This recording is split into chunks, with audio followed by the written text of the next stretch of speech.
She had survived wolves in the forest, but the true beast had worn a nobleman's title all along. England, 1823. The chandeliers of Caldwell Manor cast their golden glow across the polished mahogany table, where 8 distinguished guests sat in animated discussion of wool exports and railway investments. The dining hall carried the warmth of spring through tall windows that overlooked manicured gardens, and the air held the mingled scents of roasted pheasant, candle wax, and expensive French wine. It was the sort of evening that should have been pleasant, civilized, unremarkable. Marguerite Fenwick moved through the room as she had learned to move over 4 years of servitude, silently, efficiently, invisible. At 27, she had perfected the art of being present without being seen. Her hands, once soft and suited to turning pages in her father's library, now bore calluses and small scars as she lifted the silver serving platter and approached each guest in turn. "More wine, Lord Hartley?" she asked quietly, her voice barely above a whisper. The portly lord waved his hand dismissively without looking at her, too engaged in his debate with the gentleman across from him about tariff reforms. Marguerite moved on. At the head of the table sat Earl Vincent Caldwell, 45 years old and master of the house, his greying hair combed back from a face that might have been handsome if not for the coldness in his pale eyes. He watched Marguerite's movements with the attention of a man who enjoyed finding fault. "Miss Fenwick," he said suddenly, his voice cutting through the pleasant conversation like a blade through silk. "Approach, if you would." Every head at the table turned. Marguerite's stomach clenched, but she moved forward, the heavy platter trembling slightly in her grip. "Yes, my lord?" Caldwell set down his wineglass with deliberate care. "I find myself troubled this evening. You see, Lady Pemberton arrived wearing a particularly fine silver brooch, a family heirloom she mentioned came from her grandmother. She placed it on the sideboard in the entrance hall before dinner, as the clasp was bothering her." He paused, letting the silence stretch. "And now, curiously, that brooch has vanished." Lady Pemberton, a woman in her 60s with elaborate curls and too many rings, gasped softly. "Vincent, surely you do not mean to suggest—" "I suggest nothing," Caldwell interrupted smoothly. "I merely state facts. The brooch was there when we entered the dining hall. You were the only servant to pass through that entrance after Lady Pemberton placed it there, and now it is gone." "My lord, I did not take anything," Marguerite said, her voice steady despite the fear rising in her chest. "I would never—" "Of course you would say that." Caldwell stood, moving around the table with the careful steps of a predator. "Perhaps we should verify the truth. Empty your pockets, if you please." Marguerite's hands moved to the pockets of her plain grey servant's dress, knowing they contained nothing but a worn handkerchief. She pulled the fabric out to show them empty, but when she did, something small and silver tumbled out, clattering onto the floor with a sound that seemed impossibly loud in the sudden silence. The brooch. "Good God," Lord Hartley breathed.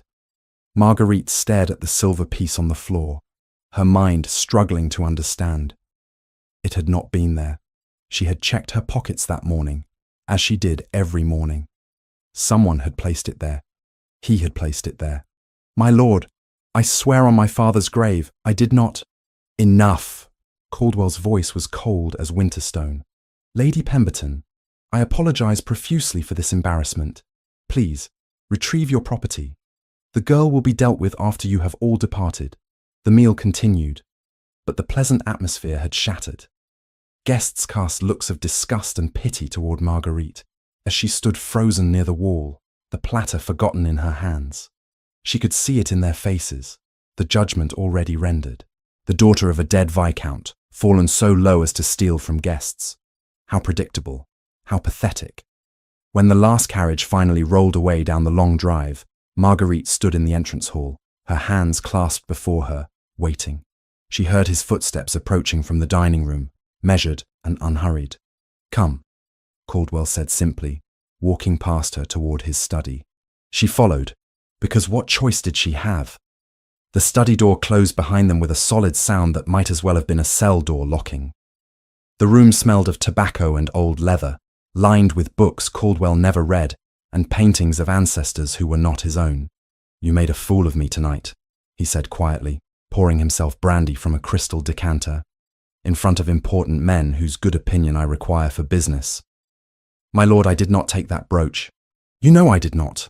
The words came out stronger than she intended. His hand moved so fast she barely saw it. The blow caught her across the cheekbone, snapping her head to the side.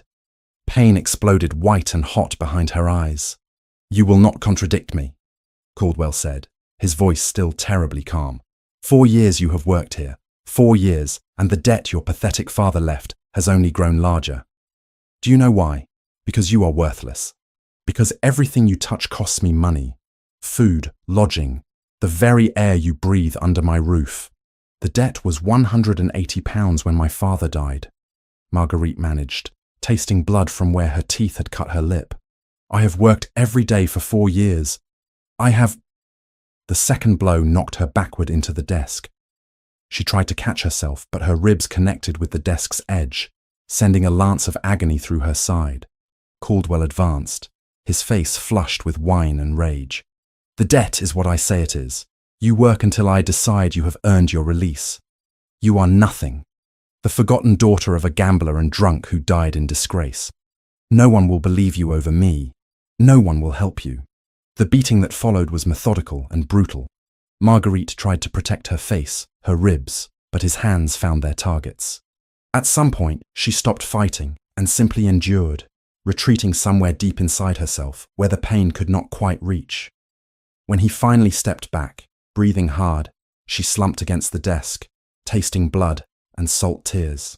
Get out of my sight, he said, and pray I do not decide your debt requires more creative forms of repayment.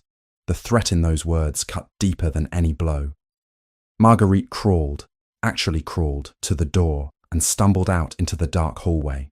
Her body moved on instinct alone, carrying her away from the study, away from the servants' quarters, where someone might see and ask questions she could not bear to answer. She found herself at the back entrance to the kitchens, and then she was outside in the cool spring night, and she was running. The forest behind Caldwell Manor rose dark and dense, a wall of ancient oaks and tangled undergrowth. Marguerite plunged into it without thought, brambles catching at her dress and hair. Branches whipped across her face and arms.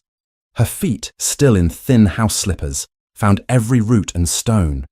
But she did not stop. She ran until her lungs burned and her legs trembled, until she had no idea which direction she had come from or where she was going. The last light of sunset faded to purple and then to black between the canopy overhead. Night sounds emerged, rustlings and distant calls that might have been owls or might have been something else entirely. Marguerite collapsed against the trunk of a massive oak, gasping for air, her whole body shaking. Her face throbbed where Caldwell had struck her. Her ribs screamed with every breath. Blood soaked through her dress from scratches she did not remember receiving. 4 years. 4 years of this, and it would never end. The debt would never be paid, because Caldwell would never allow it to be paid. And now he had made his intentions clear. There were worse things than beatings. A low growl rumbled from the darkness to her left. Marguerite's head snapped up, her heart suddenly pounding for an entirely different reason. Yellow eyes reflected what little moonlight penetrated the forest canopy. Then more eyes appeared, and more, forming a semicircle in the shadows. Wolves. She pushed herself upright, her back pressed against the tree trunk. 5 of them, moving closer with the patient confidence of predators who knew their prey was cornered. Marguerite took a step backward, then another, and felt the ground suddenly drop away behind her. She threw herself forward with a cry, landing hard on her hands and knees at the very edge of a ravine she had not known was there. The wolves advanced, low growls building in their throats. Marguerite scrambled backward until loose dirt and stones skittered down into darkness behind her. The drop was steep, maybe fatal. The wolves were close, definitely fatal. "Help!" she screamed into the night, knowing no one would hear, no one would come. "Someone, please!" The largest wolf, its grey coat silver in the moonlight, bunched its muscles to spring. And then thunder erupted from the forest, the sound of hooves striking earth at full gallop. The wolves scattered as a massive black horse burst through the trees, a rider bent low over its neck. The animal did not slow, driving straight through where the pack had been, scattering them like leaves. The rider pulled the horse around in a tight circle, placing himself between Marguerite and the wolves, which had regrouped but now held back, wary of this new threat. The man dismounted in one fluid motion, tall and broad-shouldered in a dark riding coat. He moved toward Marguerite, who was still frozen at the ravine's edge. "Easy," he said, his voice low and steady. "Do not move. I have you." He reached her just as exhaustion and shock finally overwhelmed her body's ability to remain upright. Marguerite felt herself falling, felt strong arms catch her, and then consciousness slipped away like water through her fingers. The last thing she registered was being lifted, wrapped in something warm that smelled of wool and sandalwood, and the rhythmic movement of a horse beneath her. Dominic Ashmore, Duke of Graymont, adjusted the woman in his arms and urged his horse toward home through the dark forest, his jaw set and his green eyes hard with fury at the marks he had seen on her face. Consciousness returned slowly, bringing with it confusion and a dull ache that seemed to inhabit every part of Marguerite's body. She opened her eyes to unfamiliar surroundings bathed in soft morning light. The ceiling above her was painted cream with delicate plasterwork in the corners. Silk curtains in pale blue framed tall windows, through which she could see a sky unmarred by the smoke of London. The bed beneath her was impossibly soft, the linens fine and clean-smelling. Nothing like the rough blanket on the narrow cot she had grown accustomed to in the servants' quarters at Caldwell Manor. Panic seized her chest. Where was she? How had she arrived here? Her last clear memory was of wolves and darkness and falling, and then nothing. Had Caldwell sold her, traded her to settle some debt? The thought sent ice through her veins. Marguerite threw back the covers and swung her legs over the side of the bed. Pain lanced through her ribs, sharp enough to steal her breath. She pressed a hand to her side and felt bandages beneath the soft white nightgown someone had dressed her in.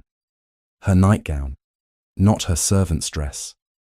Someone had undressed her while she slept. The room spun slightly as she stood, but she forced herself toward the window. 3 stories up at least, overlooking gardens that stretched to a line of trees in the distance. Beautiful, expensive, and completely unknown. A gilded cage was still a cage. The window latch resisted her trembling fingers. She had just managed to work it open when the door behind her opened. "Please do not do that." The voice was female, gentle but firm. "You will hurt yourself further, and we have only just finished bandaging your ribs." Marguerite spun around, nearly losing her balance. A woman stood in the doorway, perhaps 29 years old, with auburn hair arranged in a fashionable style and kind hazel eyes.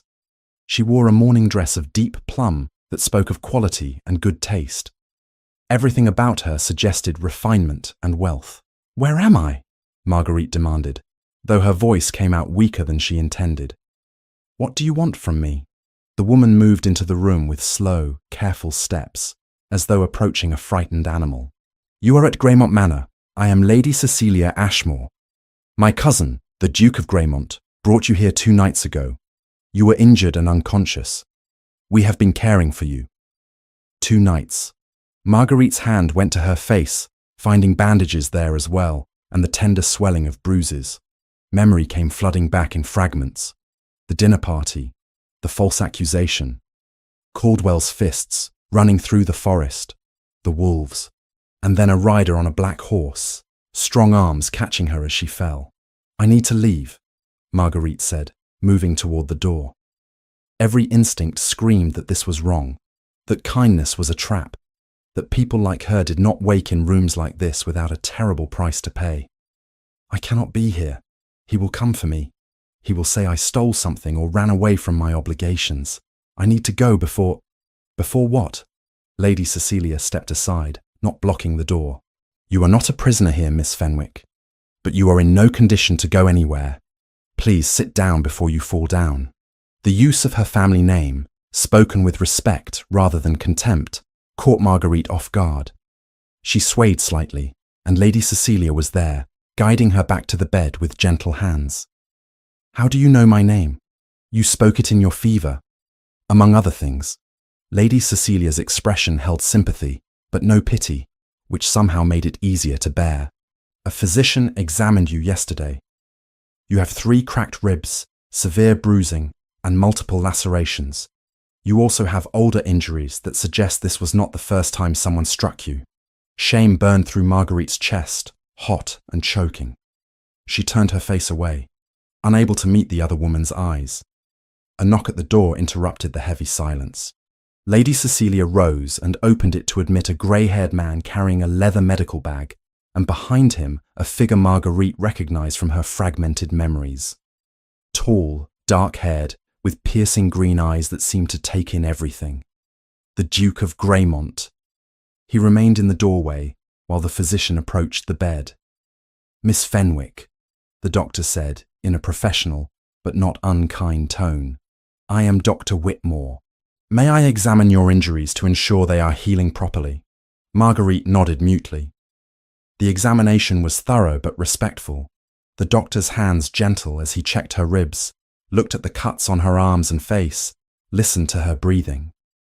Through it all, she was acutely aware of the Duke's presence, though he did not come closer or speak. "The ribs will take several weeks to heal," Dr. Whitmore said finally, repacking his bag. "No strenuous activity. The bruising will fade in time. Keep the cuts clean and dry." He paused, his expression troubled. "Miss Fenwick, some of these injuries concern me.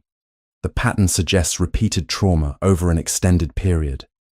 If you are in a dangerous situation, she is safe now," the Duke said quietly from the doorway. "That is all that matters." After the doctor left, an uncomfortable silence settled over the room. Marguerite kept her eyes on her hands, clasped tightly in her lap. Lady Cecilia moved to pour water from a pitcher into a glass and brought it to her. "You must have questions," the Duke said. He had not moved from his position near the door, maintaining a careful distance that Marguerite found herself grateful for. "I will answer them as honestly as I can." "Why did you bring me here?" The question came out barely above a whisper. "Because I found you in the forest surrounded by wolves, injured and unconscious. What else would I have done? Taken me back to Caldwell Manor? Most men would have. I am not most men." His voice was steady, matter-of-fact. "And when I saw the marks on your face, fresh and deliberate, I decided you would not be returning to wherever you came from, until I understood how you came to be in that forest." Marguerite looked up at him then, searching his face for signs of deception or ulterior motive. She found only calm certainty and something that might have been anger, though not directed at her. "You are safe here," he continued. "No one will hurt you. When you are well enough, if you wish to leave, I will not prevent you.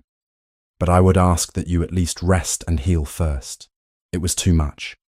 The kindness, the concern, the simple fact of being treated like a person rather than property. Something cracked inside Marguerite's chest, and to her horror, tears began streaming down her face. She tried to stop them, pressing her hands over her mouth, but they would not stop. Lady Cecilia sat beside her on the bed, not touching, but present. "It is all right," she said softly. "You are safe. You can cry." The Duke left quietly, closing the door behind him. Over the following days, Marguerite existed in a strange state of suspended disbelief. Servants brought meals on trays, proper meals with meat and vegetables and fresh bread, not the scraps she had grown accustomed to. Lady Cecilia visited regularly, bringing books and conversation, but never pressing when Marguerite remained silent. The room itself was comfortable beyond anything she had experienced in 4 years, with a fire kept burning against the spring chill, and water brought for washing without her having to carry it herself.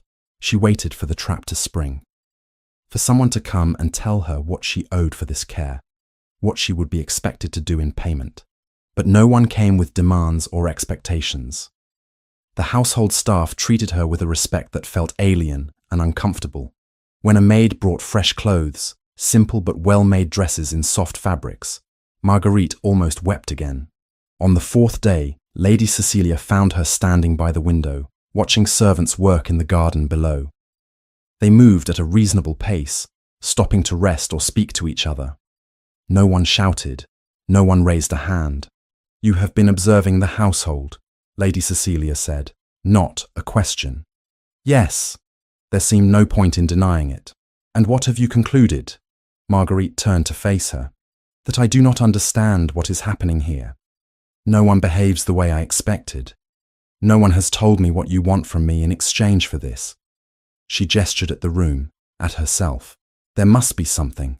There is always something. Lady Cecilia's expression softened with sadness. What we want, Miss Fenwick, is to ensure you are safe and well. Nothing more. That makes no sense. People do not help strangers without reason. My cousin does. Lady Cecilia moved to sit in the chair by the window. Dominic has always had an inconvenient sense of justice. He cannot bear to see injustice done, particularly to those who cannot defend themselves. It is both his greatest strength and his most troublesome quality, depending on one's perspective. I do not need charity, Marguerite said, though even she could hear how hollow the words sounded. What if it is not charity? What if someone simply saw another person in need and chose to help because it was the right thing to do? Marguerite had no answer for that. The worldview she had constructed over 4 years of servitude, where kindness was manipulation and help came with strings attached, could not accommodate such straightforward decency. Will you tell me what happened? Lady Cecilia asked gently. How you came to be in that forest? And so, haltingly, Marguerite began to speak. Not everything, not the worst of it, but enough. Her father, Viscount Fenwick, who had been a good man once before gambling and drink consumed him after her mother's death. His passing 4 years ago, leaving debts. Earl Caldwell appearing with papers, offering a solution. Work in his household, he had said, until the debt was satisfied. It had seemed manageable. £180, perhaps 2 years of service. But the debt never decreased. Caldwell added interest, fees for her room and board, penalties for imagined infractions. 2 years became 3, became 4.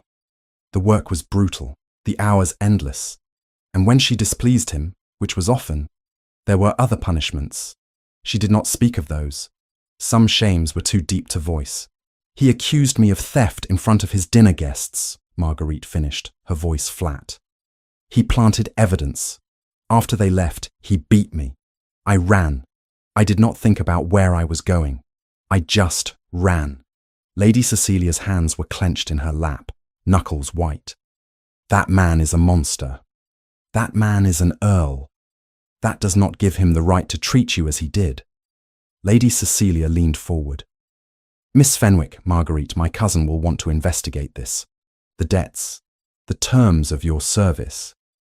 If what Caldwell did was illegal, it does not matter if it was legal or not. Marguerite's voice hardened. He has power, position, respectability. I am the daughter of a disgraced viscount who drank himself to death.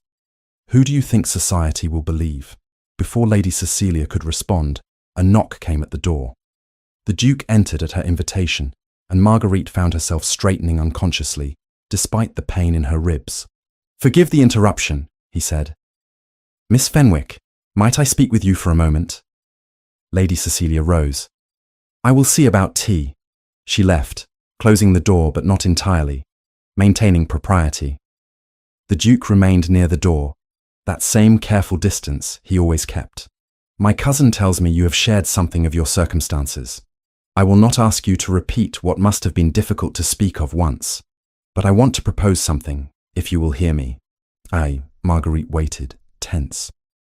Greymont Manor has a library, 3,000 volumes, accumulated by my father, grandfather, and great-grandfather, currently in complete disarray. I need someone to catalogue them, organise them properly, create a system that makes sense. It is real work, not charity. I will pay fair wages and provide proper accommodation. If you are willing, the position is yours. Why? The question burst from Marguerite before she could stop it. Why would you do this? Because you need work and I need a cataloguer. Because you clearly have education and intelligence that should not be wasted. Because everyone deserves a chance to rebuild their life when the old one has collapsed. He met her eyes directly. You may refuse. You may leave whenever you wish. But if you stay, you will be treated with the respect due any employee of this household. No more, no less. It was the no more that convinced her. Not special treatment, not pity, just fair employment. Marguerite recognized the gift being offered, the chance to be something other than a victim or a charity case. "I accept," she said quietly. The Duke nodded, a small smile crossing his face so briefly she almost missed it. "Good. We will begin when Dr. Whitmore clears you for activity. Until then, rest and heal." After he left, Marguerite sat alone in the beautiful room and allowed herself to feel, just for a moment, something that might have been hope. 2 weeks passed before Dr. Whitmore cleared Marguerite for light activity, and on a bright morning in late spring, Lady Cecilia led her through the corridors of Greymont Manor to the library. Nothing could have prepared Marguerite for what she found there. The room was vast, 2 stories tall with a gallery running along the upper level, accessed by a spiral staircase of wrought iron. Tall windows flooded the space with natural light, illuminating thousands upon thousands of books that lined the walls in chaotic abundance. Volumes were stacked horizontally atop vertical rows, piled on tables and chairs, crammed into every available space without apparent order or system. The smell of old leather and paper hung in the air, familiar and achingly nostalgic. "Good heavens," Marguerite breathed, turning slowly to take it all in. 3 generations of Ashmore men who all loved books, but none of whom believed in organization, Lady Cecilia said with a smile. "Dominic has been meaning to sort it for years, but between managing the estate and his business interests, he never finds the time. Or perhaps," she added thoughtfully, "he has been waiting for the right person." Marguerite moved deeper into the library, her fingers trailing along leather spines. Here was a collection of Shakespeare, beside a treatise on agricultural improvements, beside what appeared to be a medieval manuscript in Latin. There was no system, no logic, just beautiful chaos born of passionate acquisition without thought for practical retrieval. "May I begin?" she asked, already mentally organizing the overwhelming task into manageable steps.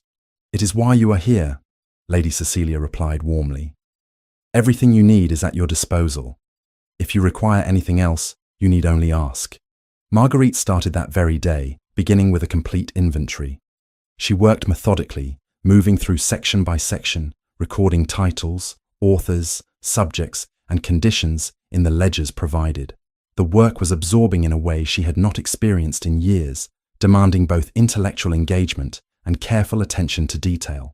Hours passed without her noticing, marked only by the changing angle of light through the windows. She discovered rare first editions mixed with common prayer books, scientific texts from the previous century alongside contemporary poetry, travel journals describing lands she had only dreamed of visiting. Each book was a small treasure, and Marguerite handled them with the reverence they deserved.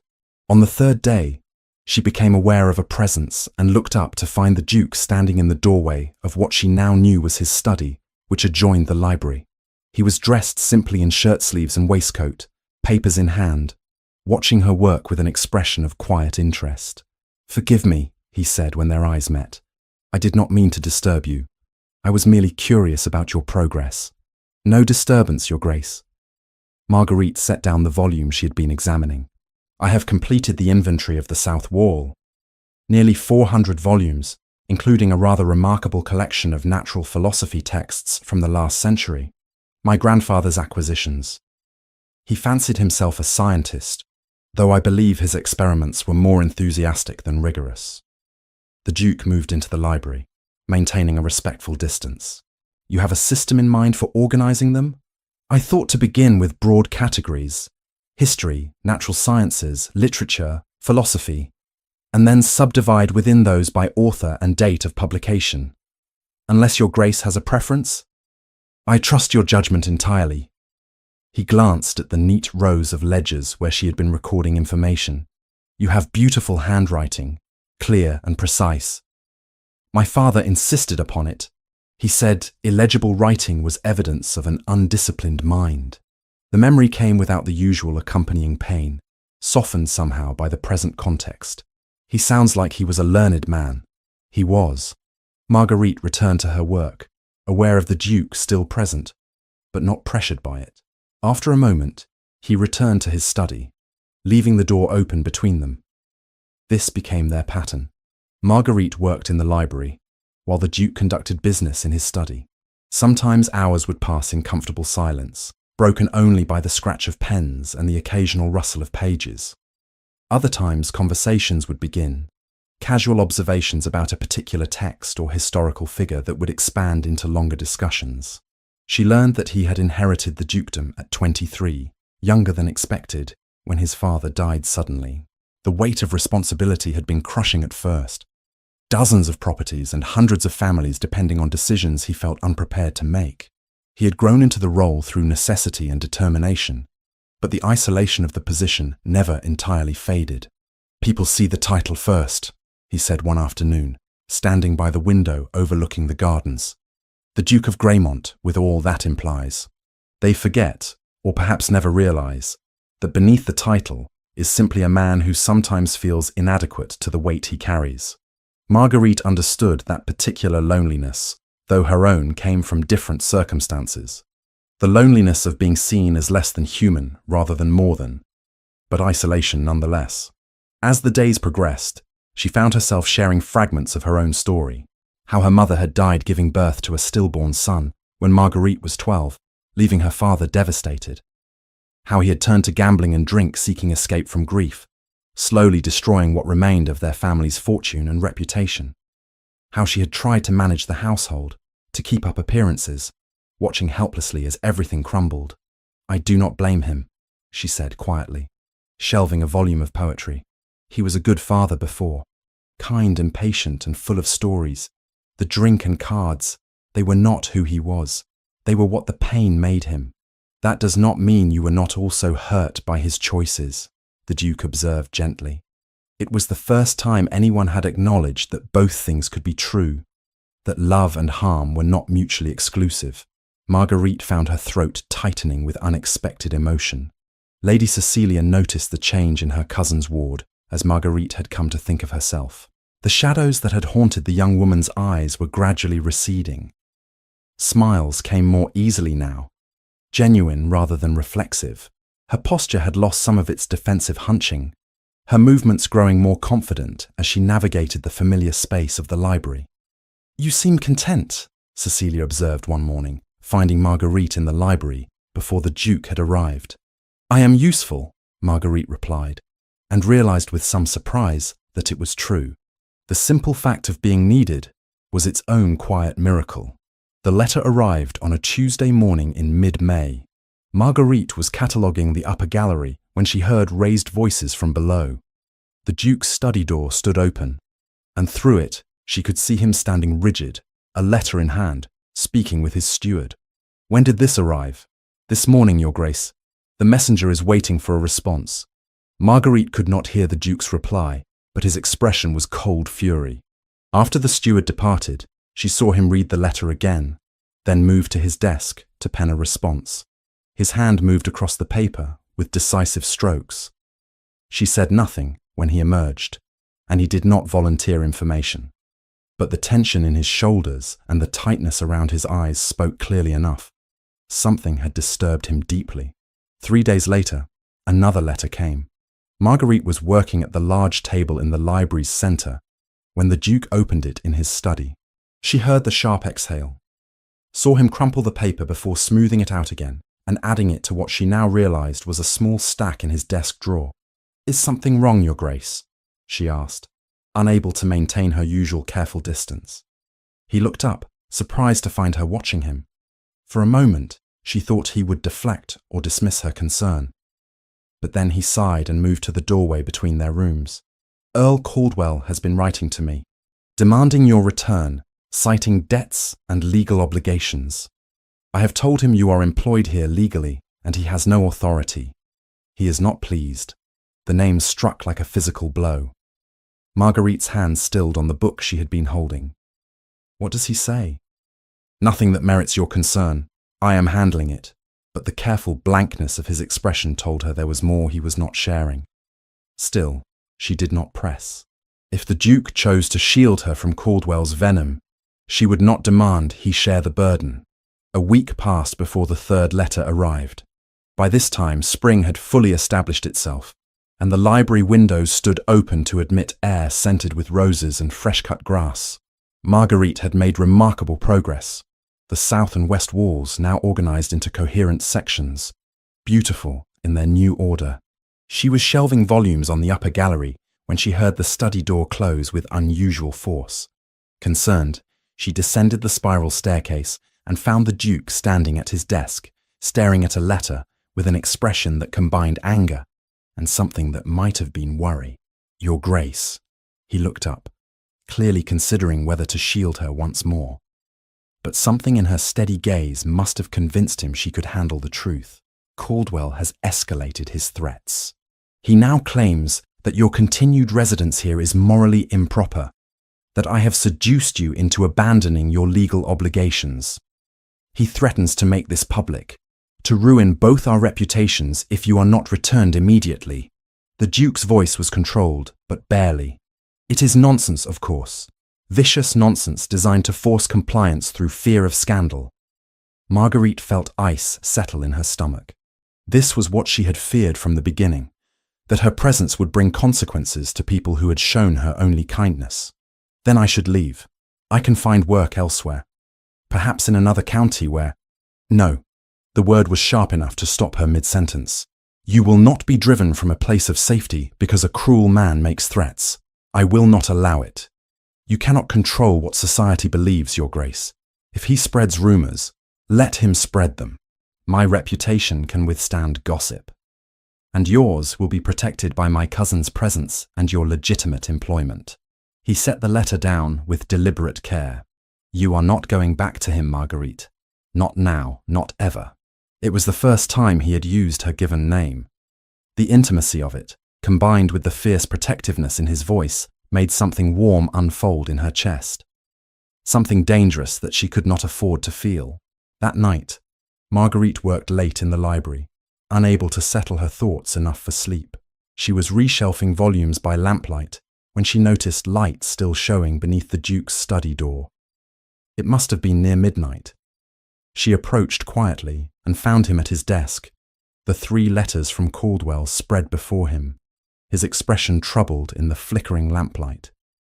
He looked up when she entered, and for a moment neither spoke. "You should be resting," he said finally. "As should you." She moved closer, looking down at the letters. "May I read them?" He hesitated, then gathered the pages and handed them to her. Marguerite read through them, Caldwell's increasingly virulent accusations and threats laid out in his precise handwriting. The first demanded her return based on legal debt. The second added accusations of theft and breach of contract. The third was the worst, full of insinuations about the Duke's motives and her character, threatening public exposure and social ruin. "He will not stop," she said quietly, setting the letters down. "This is what he does. He finds pressure points and exploits them until people give him what he wants. Then he will be disappointed, because I am not most people, and I do not yield to bullies, no matter their title." Marguerite looked at this man who had saved her life, given her work and dignity and safety, who now stood between her and the monster who had owned 4 years of her life. The gratitude was overwhelming, but beneath it ran something else, something she could not name, but felt growing stronger with each passing day. "Why?" she asked, the question raw and honest. "Why fight this battle for someone you barely know?" The Duke was quiet for a long moment, his green eyes searching her face in the lamplight. "Because I have the power to do so, and with power comes responsibility. Because I looked at you that night in the forest and saw someone fighting to survive against impossible odds. Because every day since, I have watched you rebuild yourself with a courage most people could not imagine possessing." He paused. "And because I believe you deserve better than what you have been given." Tears stung Marguerite's eyes, not from sadness, but from something far more complicated. For the first time since her father's death, someone saw her as worthy of protection, not out of pity, but out of principle. Someone believed she mattered. "Thank you," she whispered, "for everything. I do not know how I will ever repay such kindness." "There is no debt," he said firmly. "No obligation beyond the work you already do so beautifully.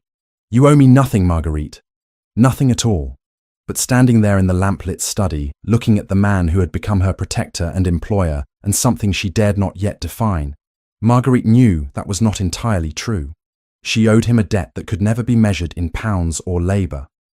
The debt of having her humanity restored when she had believed it forever lost. 3 more weeks passed, and spring deepened into the fullness of early summer. The library gradually transformed under Marguerite's careful attention.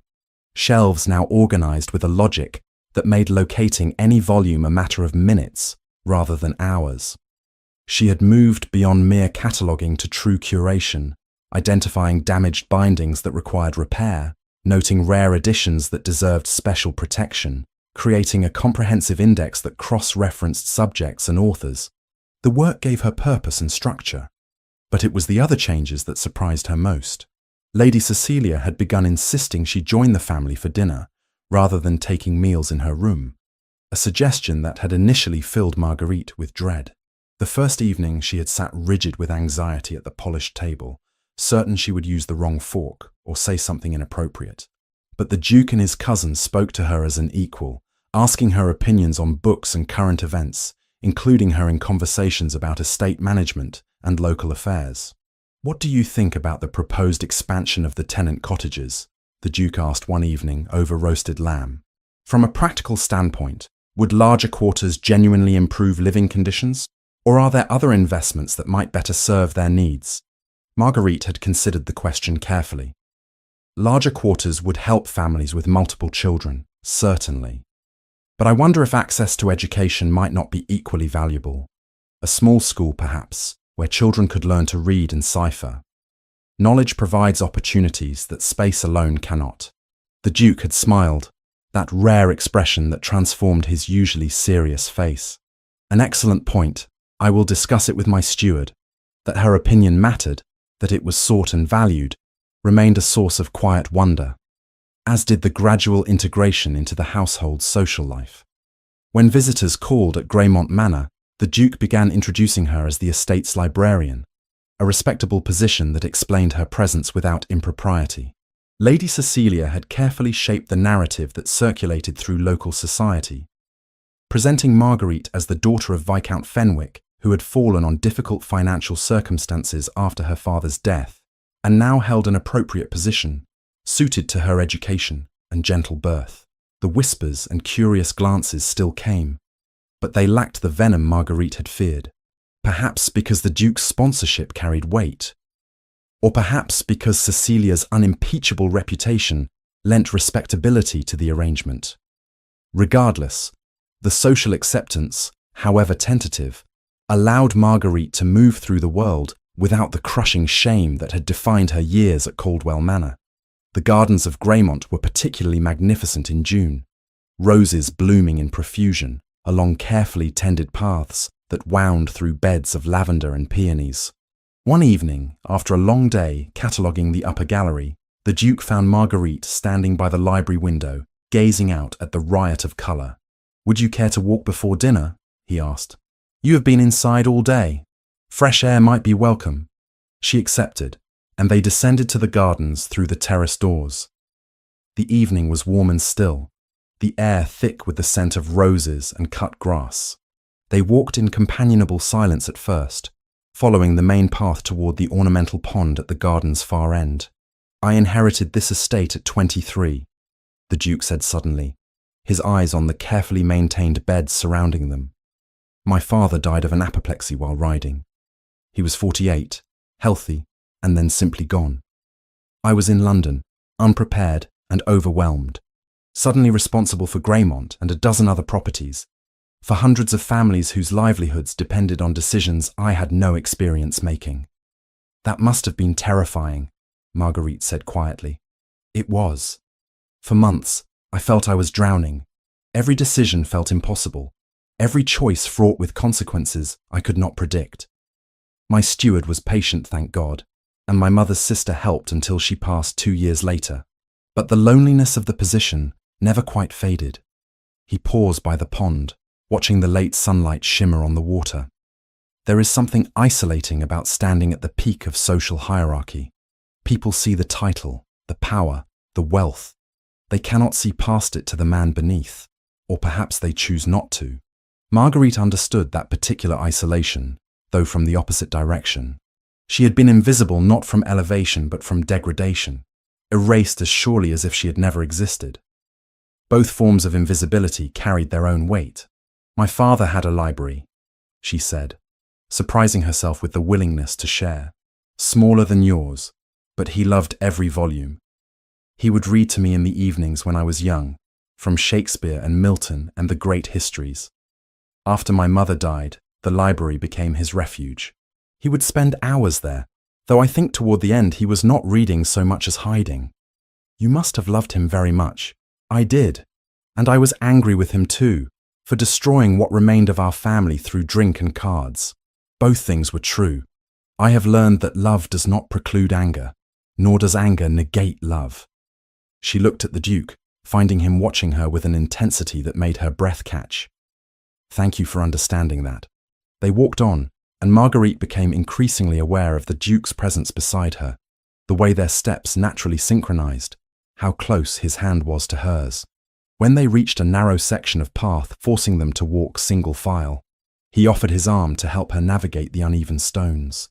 The touch of his hand on hers, warm through the thin fabric of her sleeve, sent an unexpected jolt through her body. She told herself it meant nothing. Gratitude and admiration were not the same as romantic feeling. The Duke was her employer, her protector, occupying a social sphere so far above her current position as to be unreachable.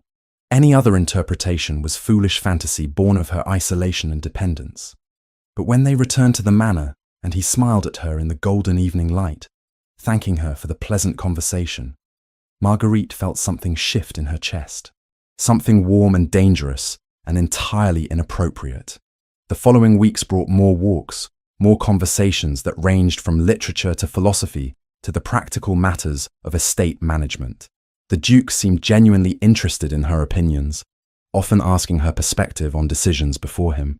She learned he was considering reforms to improve tenant conditions, that he corresponded with other progressive landowners about agricultural innovations, that he sat on committees addressing poverty in London's growing industrial districts.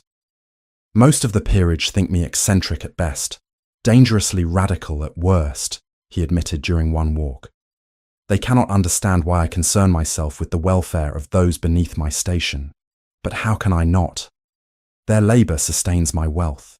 Their suffering diminishes us all. Justice should not be optional."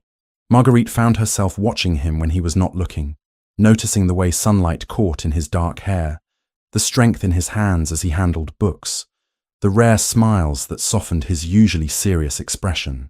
She tried to suppress these observations to maintain professional distance, but the effort grew harder with each passing day. Lady Cecilia noticed, of course. She said nothing directly, but Marguerite caught the knowing looks, the small smiles when she and the Duke emerged from the library after hours of work, the careful way Cecilia always maintained her presence as chaperone, while still allowing them space to develop their friendship. The invitation arrived in mid-June, an elegant card requesting the pleasure of the Duke of Greymont's company at a small ball being hosted by Lord and Lady Pemberton at their estate 5 miles distant. The event would celebrate their daughter's engagement, a modest gathering of perhaps 50 guests from the local gentry. "You should attend," Lady Cecilia told Marguerite when she learned of it. "It would be good for you to be seen in society, to establish yourself as part of the community." "I have nothing appropriate to wear to a ball," Marguerite protested, though the thought of dancing again, of music and light and normalcy, tugged at something long dormant inside her. "Then we shall remedy that immediately." Cecilia's tone brooked no argument. "I have several gowns from before my husband's death that would suit you beautifully with minor alterations. Come, we shall see what works." The dress Cecilia selected was elegant without being ostentatious, pale green silk with delicate embroidery at the neckline and hem. When Marguerite saw herself in the mirror the evening of the ball, hair arranged in a simple but fashionable style, she barely recognized the woman looking back, not the broken servant from Caldwell Manor, but not quite the girl she had been before either. Someone new, still becoming. The Pemberton estate blazed with light when their carriage arrived. music spilling out into the summer night. Marguerite felt her anxiety rising as they entered, overwhelmed by the crowd and noise and the weight of curious eyes. But the Duke appeared at her elbow, offering his arm with quiet reassurance. "You look lovely," he said, simply and sincerely. "And you belong here as much as anyone." They moved through the crowd, the Duke introducing her to various neighbours and acquaintances. Some she had met before during calls at Greymont, others were new. Most seemed genuinely welcoming, though Marguerite caught occasional whispers and speculative glances. The daughter of Viscount Fenwick, employed by the Duke, living under his roof with only Lady Cecilia as chaperone. The situation was unconventional enough to generate interest if not quite scandal. The dancing began, and Marguerite found herself approached by several gentlemen requesting the honour. She declined politely, suddenly nervous about her ability to remember the steps after so many years. But when the Duke appeared before her as a waltz began, she could not refuse. "Dance with me," he asked, extending his hand. Her heart hammered as she placed her hand in his, as he led her onto the floor and assumed the proper position. His right hand settled at her waist, warm and steady through the thin silk. Her left hand rested on his shoulder. They began to move. The steps came back naturally, muscle memory from years of practice in her youth. But everything else was new and overwhelming. The Duke's proximity, the way he guided her effortlessly through the turns, the intensity in his green eyes as he looked down at her. The ballroom faded around them until it seemed they danced alone, suspended in a moment that felt both infinite and impossibly fragile. "I have not danced in years," she admitted quietly. "You move beautifully." His voice was low, meant only for her. "As though you were made for this." I had almost forgotten what it felt like, to be treated as a person rather than a possession. To be seen. "I see you, Marguerite." The words were simple, but carried weight beyond their surface meaning. "I have seen you since that first night in the forest. Your strength, your intelligence, your grace under circumstances that would have destroyed lesser souls. You are remarkable." The music ended too soon. They stood together for a heartbeat longer than propriety dictated before separating, awareness crackling between them. Marguerite knew in that moment that what she felt was far beyond gratitude or admiration. She was falling in love with Dominic Ashmore, Duke of Greymont, and the realization terrified her, because he was a duke and she was the impoverished daughter of a disgraced viscount. Because he had saved her and employed her, and any feelings between them would always be shadowed by that inequality. Because loving him was the most foolish, hopeless thing she could possibly do. On the carriage ride home, Lady Cecilia dozed in her corner, while Marguerite stared out at the dark countryside, acutely aware of the Duke sitting across from her. When she dared glance at him, she found him watching her with an expression she could not read, but that made her breath catch. Neither spoke, but in the silence between them, everything had changed. The morning after the Pemberton ball dawned bright and clear, sunlight streaming through the library windows where Marguerite sat cataloguing the final sections of the upper gallery. She worked with steady hands, but her mind kept drifting to the previous evening, to the weight of the Duke's hand at her waist, the intensity in his green eyes as they moved together across the polished floor, the way her heart had forgotten to beat properly when he told her she was remarkable. She shook her head, forcing her attention back to the ledger before her. Such thoughts were dangerous. Dominic Ashmore was her employer, her protector, a man of position so far above her diminished circumstances that any romantic consideration was absurd. Gratitude and admiration were natural responses to his kindness, but she must not mistake them for something else. Must not allow herself to feel what she was already feeling, with increasing certainty each day. A commotion in the entrance hall below shattered her concentration. Raised voices, sharp and urgent, echoed up through the open gallery. Marguerite set down her pen and moved to the railing, looking down at the marble floor 2 stories beneath. The butler stood rigid near the entrance, attempting to block the path of a man who had clearly entered without proper announcement. Even from this distance, Marguerite recognized the figure instantly. Earl Vincent Caldwell stood in the hall of Greymont Manor, dressed immaculately in dark wool. His greying hair brushed back from his forehead, expression carved from cold stone. The world tilted.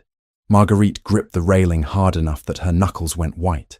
4 years of learned terror flooded her system in an instant. He had found her. He had come for her, and there was nowhere left to run. "I will not be kept waiting in the drive like some common tradesman," Caldwell was saying, his voice carrying clearly despite its controlled tone. "Stand aside."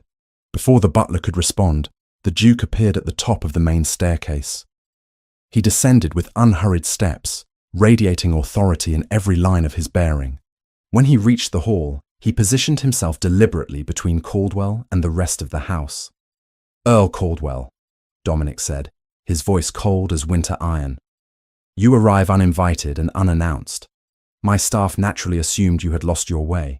Caldwell's smile held no warmth whatsoever. "I am here on a matter of urgent business, Your Grace. One that concerns property stolen from my household. I trust you will wish to resolve this matter swiftly to avoid any unfortunate misunderstandings." "We will speak in my study," Dominic said curtly. "Nowhere else." They disappeared down the corridor, and Marguerite stood frozen at the gallery railing, her breath coming in short, painful gasps. Every instinct screamed at her to flee, to hide in the far corners of the library where she might not be found. But her body refused to move, rooted in place by the same paralysis that had gripped her countless times in Caldwell Manor when his footsteps approached down dark hallways. Minutes passed. She could hear nothing from below, but her imagination supplied every terrible possibility. Caldwell had legal documents. He had influence and respectability. He would take her back, and this time there would be no forest to run to, no wolves to provide distraction, no Duke on a black horse appearing from the darkness to save her. The study door opened with enough force that the sound carried to where she stood. Caldwell emerged first, his face flushed with suppressed rage. Behind him came Dominic, jaw set, and eyes hard with fury barely contained. "You dare to threaten me?" Caldwell's voice rose, all pretense of civility abandoned. "You, who have harbored my property for weeks, who have interfered in lawful business relationships, who have sheltered a woman bound by legal contract to my service. Miss Fenwick is not property," Dominic said, each word bitten off with precision.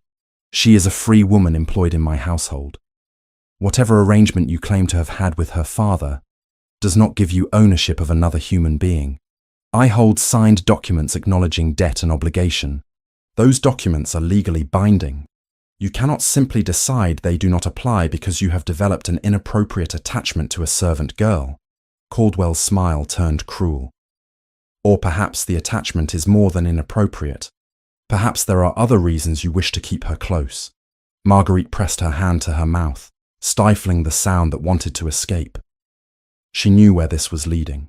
Caldwell was planting seeds of scandal, insinuating impropriety that would destroy whatever fragile social acceptance she had begun to build. "Choose your next words very carefully," Dominic said quietly, but the threat in his voice was unmistakable. "You stand in my home, under my roof. I suggest you remember that before you speak further." "I will speak truth wherever I stand," Caldwell replied. "The daughter of a disgraced viscount, living under the roof of an unmarried duke, with only a widowed cousin as chaperone. How long do you imagine society will accept this arrangement once questions are raised? How long before your own reputation suffers alongside hers? Get out!" The command came flat and final. "Leave my property immediately and do not return. If you attempt to contact Miss Fenwick again, if you send men to watch my estate or spread lies about her character, I will make it my personal mission to investigate every aspect of your business dealings. I suspect we will find much that would interest the authorities." Caldwell's expression darkened further. "This is not finished, Greymont. She owes me 4 years of service and a debt that continues to grow with each day she remains absent. I will have what is mine, by law if possible, by other means if necessary." He turned and strode toward the entrance, the butler hastily opening the door to hasten his departure. The heavy wood closed behind him with a solid thud that echoed through the suddenly silent hall. Marguerite stood motionless at the gallery railing, watching Dominic stand alone in the entrance hall, his hands clenched at his sides, breathing hard with suppressed fury. Then he looked up, his gaze finding her where she stood above. Their eyes met. In that moment, Marguerite saw everything she had been trying to deny. The fierce protectiveness in his expression, the way he looked at her, as though she mattered more than reputation or social consequence, the raw emotion he made no attempt to hide. And she saw something else. She saw the certainty that this was not over, that Caldwell would escalate, that choosing to stay here under Dominic's protection would invite exactly the scandal the Earl had threatened. The room began to spin. Black spots appeared at the edges of her vision. She tried to draw breath, but her lungs refused to cooperate, seizing tight in her chest as panic flooded her system. The railing disappeared from her grip. She heard her name called from far away, and then there was only darkness. When awareness returned, she was lying on a settee in the library, Lady Cecilia's face hovering above her, lined with concern. Dominic knelt beside the settee, one hand resting lightly on her arm, his expression taut with worry. "Breathe slowly," Cecilia was saying, her voice calm and steady. "You are safe. You are at Greymont. Caldwell is gone." But he was not gone, not truly. He had been here, in this sanctuary, poisoning it with his presence and his threats. And he would come again, in one form or another, until he reclaimed what he believed was his, or destroyed them all in the attempt. "I cannot breathe," Marguerite gasped, her chest tight and painful. "I cannot." "Yes, you can," Dominic said firmly. "Look at me, Marguerite. Only at me. Match your breathing to mine." He exaggerated his breaths, slow and measured, and she tried desperately to follow the pattern. In, hold, out, in, hold, out. Gradually, agonizingly, her lungs began to obey. The crushing weight on her chest eased by increments. Dr. Whitmore arrived within the hour, summoned by a servant sent running. He examined her carefully, asked quiet questions, and finally pronounced what everyone already understood. "The body remembers trauma even when the mind attempts to move past it," he explained gently. "Encountering the source of that trauma can trigger severe physical responses. She needs rest, continued safety, and the assurance that she is protected." After the doctor departed, Lady Cecilia helped Marguerite to her room despite her protests that she could walk unaided. Once settled in bed, Marguerite closed her eyes against the overwhelming shame of her collapse, of being seen as weak and broken when she had worked so hard to rebuild herself. A knock at the door announced Dominic's presence. He entered at her invitation, maintaining his careful distance, but his eyes held such concern that fresh tears threatened. "I am sorry," she whispered. "I did not mean to cause such trouble." "You have nothing to apologize for," he said sharply, then softened his tone. "Marguerite, what happened today was not your fault. Caldwell's appearance here, his threats, your body's response to seeing him again, none of that reflects on your strength or character. I collapsed like a child. I could not even stand in his presence without. You survived 4 years of brutality and emerged with your spirit intact. That is not weakness. That is extraordinary courage." He moved closer, stopping at the foot of her bed. "I will not allow him near you again. That is a promise." "He has legal documents," Marguerite said hopelessly. "He has position and influence. What can promises do against that? More than you might imagine." Dominic pulled a chair close but did not sit, standing instead with his hands braced on the back. "I sent a letter this morning before Caldwell arrived, as it happens, to a man in London, a barrister named Quinton Hale, who specializes in cases involving fraudulent contracts and predatory lending. I have asked him to investigate the debts Caldwell claims you owe, to examine the original documents if they can be located, and to determine whether there is evidence of criminal manipulation."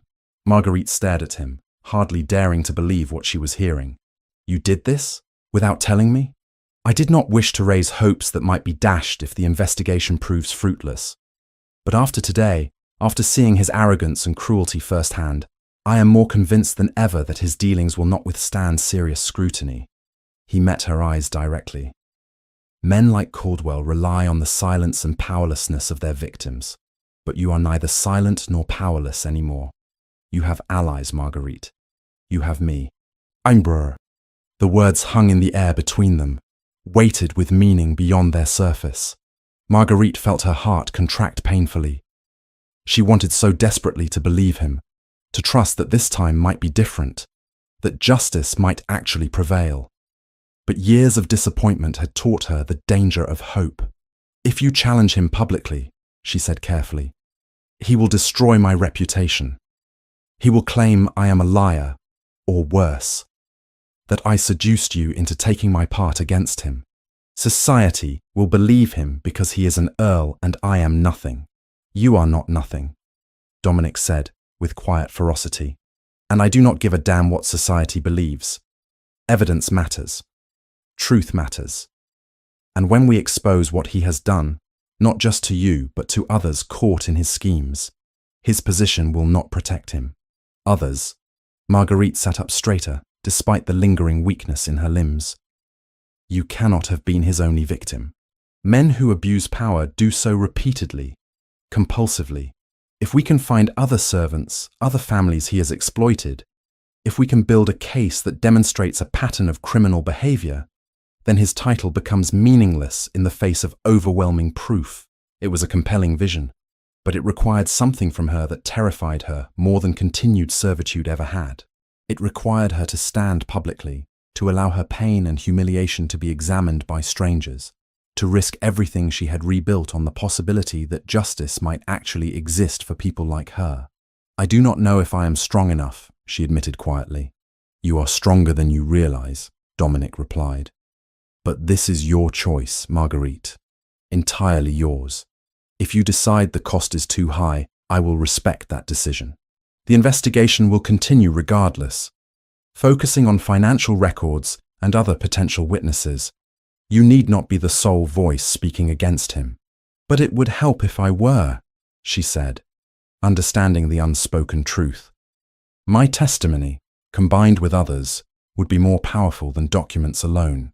"It would," he admitted. "But I will not ask you to sacrifice yourself for the sake of a legal case. Your healing, your peace, those matter more." Marguerite looked at this man who had saved her life, who had given her meaningful work and treated her with dignity, who now offered to fight battles on her behalf while leaving the final choice in her hands. A man she loved with an intensity that frightened her almost as much as Caldwell's return had. "Give me time to think," she said finally. "I cannot decide this now, not with my mind still scattered from today. But I will consider it carefully, I promise." He nodded, accepting her answer without pressure or disappointment. "Take all the time you need. I will not begin any action that directly involves you without your express permission." After he left, Marguerite lay in the comfortable bed, staring at the ceiling as afternoon light shifted across the painted plasterwork. Her thoughts circled endlessly between fear and possibility, between the safety of silence and the terrible risk of speaking. But one thing had become crystalline clear. She could not continue as she was, existing in a suspended state between her past and an uncertain future, waiting for Caldwell to make the next move. At some point, she would need to choose. To retreat into obscurity and pray, he eventually tired of pursuing her, or to stand and fight with whatever weapons she and her allies could muster. The choice terrified her, but for the first time in years, she understood that it was her choice to make. That alone was worth something, perhaps worth everything. The reply from Quinton Hale arrived 2 weeks after Caldwell's unwelcome visit, delivered by private courier in a sealed envelope marked with the barrister's seal. Dominic read it in his study, while Marguerite worked in the adjacent library, the door between them open as had become their custom. When he finished the final page, he set the letter down carefully and called her name. She appeared in the doorway, a volume of poetry still in her hands. "Your Grace." "Sit, please," he said, gesturing to the chair across from his desk. "Mr. Hale has sent his preliminary findings. I thought you should hear them directly." Marguerite set the book aside and took the offered seat, her hands folded tightly in her lap. 2 weeks had passed since her collapse. 2 weeks of careful recovery and quiet contemplation. She had not yet given Dominic her final answer about testifying publicly, but she had come to understand that the decision could not be postponed indefinitely. Dominic picked up the letter again, though he had already memorized its contents. Hale began by attempting to locate the original creditors your father dealt with. He found 3 who still maintain records from that period. According to their ledgers, your father owed a total of £193 at the time of his death. Caldwell approached each creditor separately and purchased the debts for approximately 70% of their value. That matches what I was told, Marguerite said quietly. £180 was the figure Caldwell gave me initially. Indeed. But here is where matters become interesting. Dominic leaned forward, his expression intent. Hale obtained copies of the original debt documents from the creditors.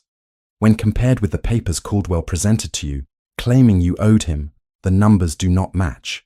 At all. Marguerite's breath caught. What do you mean? The documents Caldwell showed you claim debts totaling nearly £400, with compound interest and various fees that would have brought the total to well over £2,000 by now. But the original creditors confirm they sold him debts worth less than £200. Someone altered the figures after purchase, inflating them dramatically. He falsified the documents, Marguerite whispered. The words both confirmation of what she had long suspected, and still somehow shocking to hear spoken aloud. All this time, the debt he claimed I owed was a lie. Not entirely a lie. There was legitimate debt. But Caldwell more than doubled the amount and added fictional penalties to ensure you could never repay it through labor. Dominic's jaw tightened with barely suppressed anger. You were trapped deliberately, methodically, in a system designed to keep you in servitude indefinitely. The room seemed to tilt slightly. Marguerite gripped the arms of her chair, forcing herself to breathe steadily. 4 years. 4 years of brutality and degradation, of believing she was honoring her father's obligations, when in truth she had been the victim of calculated fraud. There is more, Dominic continued gently. Hale made inquiries among domestic employment agencies and former servants who worked at Caldwell Manor. He has located 7 individuals willing to testify about conditions there. 3 are former servants who left under various pretexts and have been too frightened to speak until now. 4 are family members of servants who died while in Caldwell's employ under suspicious circumstances. 7 people. 7 voices that might corroborate her own testimony, that might transform her individual accusation into an undeniable pattern of abuse. Marguerite felt something shift inside her chest, a careful unfurling of possibility. What do they say? She asked. Much of what you have already told me, though their specific experiences vary. One woman, a former cook named Mrs. Beatrice Hollings, worked at Caldwell Manor for 6 years before fleeing 3 years ago. She described systematic wage theft, physical punishment for minor infractions, and debt manipulation similar to what you experienced. She is willing to testify if assured of protection. Dominic consulted the letter again. Another, a man named Thomas Garrett, who served as undergardener, speaks of a young maid who died after falling down the servants' stairs. He witnessed the incident and claims she did not fall but was pushed during an altercation with Caldwell. The official ruling was accidental death, but Garrett maintains the magistrate was paid to overlook evidence. The names and stories piled up, each one a thread in a tapestry of cruelty that Marguerite had believed existed only in her own experience. Knowing she had not been alone, that others had suffered similarly, brought both relief and renewed grief. What happens now? She asked, when Dominic finished summarizing the findings. That depends on you. He set the letter aside and met her eyes directly. Hale believes we have sufficient evidence to bring the matter before the House of Lords.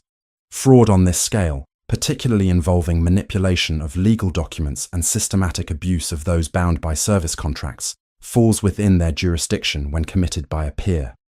If we proceed, it will mean a formal hearing. You would need to testify, as would the other witnesses Hale has located. Everything would become public. There it was.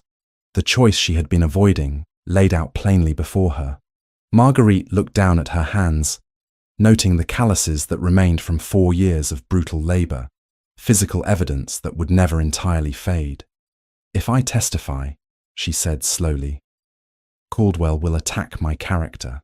He will claim I am a scorned woman seeking revenge, or that I am mentally unsound, or that I seduced you into believing lies. Whatever narrative serves his purpose, he will employ it ruthlessly. He will try, Dominic agreed, but you will not stand alone. 7 other people will corroborate the pattern of abuse. Documentary evidence will prove the financial fraud. And I will stand beside you throughout, making it clear that I believe every word you speak. Your reputation will suffer, Marguerite said, voicing the fear that had haunted her since Caldwell's visit. Association with scandal, even as champion of a victim, carries social cost. You could lose standing among your peers. My peers include men who traffic in human suffering and call it business, Dominic replied with quiet intensity. If standing against that costs me their good opinion, I consider it a fair exchange. The declaration, delivered without drama or self-congratulation, struck Marguerite more powerfully than any grand gesture could have. He meant it absolutely. He would risk social standing, business relationships, the comfortable respect of his class, because he believed it was right, because he believed she deserved justice. I need to meet them, Marguerite said abruptly. The other witnesses. If they are willing to put themselves at risk by testifying, I should know who they are. Hear their stories directly. Dominic nodded slowly. That can be arranged. Hale mentioned that Mrs. Hollings currently lives in the village of Ashford, about 12 miles from here. I could write to her, request a meeting if she is comfortable with it. Please do. And the others, if they are within reasonable distance. I cannot ask them to stand with me if I do not have the courage to stand myself. Over the following week, arrangements were made. Mrs. Hollings agreed to visit Greymont Manor, as did 2 other former servants who lived close enough to make the journey feasible. Thomas Garrett sent word that he would come, though he requested the meeting take place in the late evening when he finished his work at his current position. The first to arrive was Mrs. Hollings, a woman of perhaps 45, with grey-streaked hair and hands marked by decades of kitchen work. Lady Cecilia received her in a private sitting room, offering tea and treating her with a respect that clearly surprised the former cook. Marguerite entered to find the woman perched nervously on the edge of an elegant chair, teacup rattling slightly in its saucer. When their eyes met, something passed between them. Recognition, not of faces, but of shared experience. They were members of an unwanted fellowship, bound by survival of the same tormentor. Mrs. Hollings, Marguerite said, taking the seat beside her. Thank you for coming. I know this cannot be easy. It is not, miss, the older woman replied, setting down her teacup before it could spill. But when the barrister came round asking questions, when he said others were finally speaking up about what that man did, I knew I could not stay silent any longer. My conscience would not allow it. They talked for over an hour. Mrs. Hollings described 6 years of service at Caldwell Manor that began normally enough but deteriorated steadily as the Earl's true nature revealed itself. Wages withheld for invented infractions, food portions reduced as punishment, physical violence that escalated from occasional slaps to calculated beatings. There was a girl, Mrs. Hollings said, her voice dropping. Mary was her name, sweet thing, perhaps 17. She worked as chambermaid. The Earl took a particular interest in her, if you understand my meaning. When she resisted his advances, he became violent. I heard her screaming one night from the upper corridor. When I tried to go to her, I was locked in my own room. The next morning, they said she had fallen down the stairs. Broken neck. Marguerite's hands clenched in her lap. I heard whispers about a girl who died. I never knew the details. There were no details to know officially. The magistrate ruled it an accident within hours. Her family was paid a sum to accept the finding without question. But I saw Thomas Garrett's face after. He saw what really happened, and it haunted him. The other witnesses who came told similar stories, variations on the same theme of systematic cruelty enabled by social position and legal manipulation. A young undergardener who had been beaten so severely he still walked with a limp years later. A scullery maid whose wages were withheld for 9 months until she finally fled with nothing but the clothes she wore. Each story added weight to the growing evidence, transforming isolated incidents into an undeniable pattern. Thomas Garrett arrived on the 4th evening, a lean man of perhaps 30 with troubled eyes and work-roughened hands. He had been the one to witness Mary's death, and the memory clearly still disturbed him profoundly. I was trimming hedges near the servant entrance, he said, speaking to the group assembled in the sitting room. Dominic had joined them for this meeting, along with Lady Cecilia. I heard shouting from inside, then a scream that cut off sudden-like. When I ran in, I saw the Earl at the top of the stairs and Mary at the bottom, her neck bent at an angle that was not natural. He saw me seeing him, if you understand. He told me it was an accident, that she had stumbled in her haste. But I knew what I had seen. Why did you not speak at the time? Dominic asked, not accusatory, but genuinely curious. Garrett's expression turned bitter. Speak, Your Grace. To whom? The magistrate was the Earl's hunting companion. The local constable owed him money. I was an undergardener with no family and no prospects if I lost my position. Who would believe me over an Earl? Who would even listen? The question hung in the air, unanswerable because everyone in the room knew the truth of it. Justice, particularly for those without wealth or position, was often theoretical rather than practical. Things are different now, Dominic said firmly. You will have legal representation, multiple witnesses corroborating your accounts, documentary evidence of fraud, and you will have my public support, which may not mean everything, but it means something. After the witnesses departed, Marguerite remained in the sitting room with Dominic and Cecilia, the weight of what she had heard settling over her like a physical burden. 7 people willing to risk retaliation, willing to expose their own pain in the hope of preventing future suffering. Could she do less? I will testify, she said quietly, not just for myself, but for Mary, and for all the others who cannot speak. If there is even a chance of stopping him, of ensuring he cannot do this again, I have to try. Relief and concern warred in Dominic's expression. Are you certain? Once we set this in motion, there will be no turning back. You will be questioned, challenged, possibly vilified in public forums. It will not be easy. Nothing worthwhile ever is, Marguerite replied, surprised by the steadiness in her own voice. For 4 years I survived by making myself small, by accepting cruelty as inevitable. I will not do that anymore. Not when I have the opportunity to fight back, to stand with others who suffered as I did and demand accountability. Lady Cecilia reached over and squeezed Marguerite's hand. You are extraordinarily brave. I hope you know that. I am terrified, Marguerite admitted, but I am also angry, and that anger is stronger than fear right now. The preparation for the hearing consumed the next several weeks. Quinton Hale arrived at Greymont Manor to coordinate with his clients, a sharp-eyed man in his 40s with an intensity that reminded Marguerite of a bird of prey.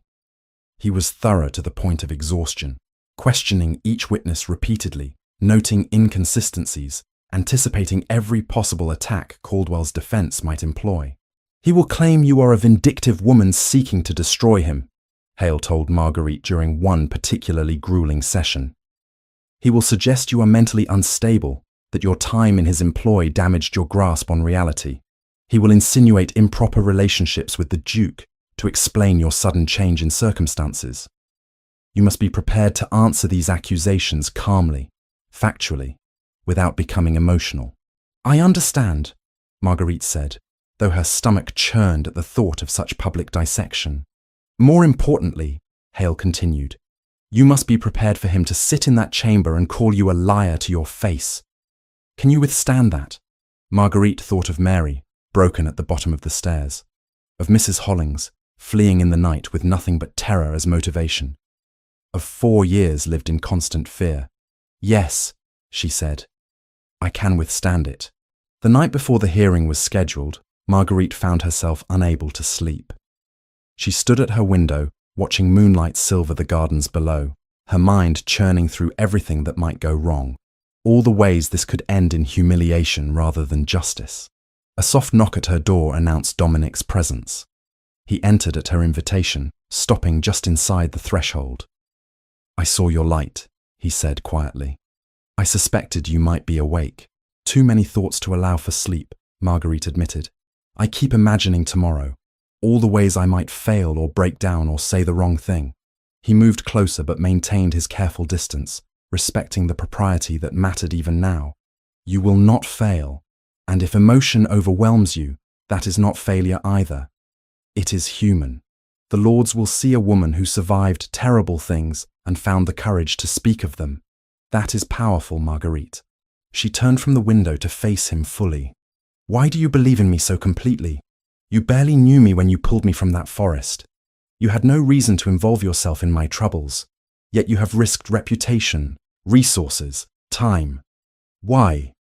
Dominic was silent for a long moment, and when he finally spoke, his voice carried an intensity that made her breath catch. "Because when I found you that night, surrounded by wolves and prepared to fall rather than return to captivity, I saw someone fighting for survival with everything they had left.